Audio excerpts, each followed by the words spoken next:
guys, Linda Vater here. When I first started to garden, I was like probably most of you. It was all about color and flowering plants and things that bloomed. But now, after 30 years of gardening, I care a lot more about foliage and texture and kind of the play of one kind of plant form against another kind of plant form. And I think it's one of the reasons I am so in love with softcrest Mahonia.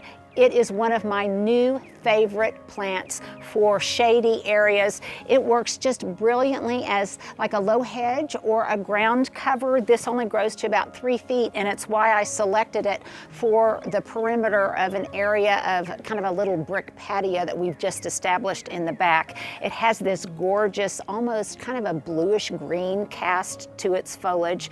It's so delicate. I don't know that I've ever known of a plant that so replicates the name of the plant, soft caress. It's just really so delicate and so feathery, and it's going to look beautiful contrasting with this large bank of hydrangeas I have behind me with those really bold leaves. It'll also look great with hosta. It'll look so sweet with little tiny daffodils or little violas that will come up and bloom through its kind of cut leaf foliage.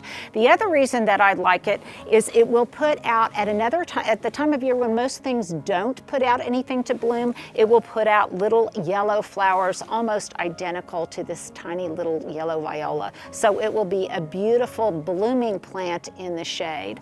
I think it's just wonderful, and I absolutely love it. And apparently so did the Royal Horticultural Society, because in 2013 they named it as its plant of the year. So yet another reason I had to have it in my garden. So if you need a plant that's for a shady location, it's tough, it's reliable, it's delicate, it's beautiful, then you need to run, not walk, to get some softcrest Mahonia from the Southern Living Plant Collection.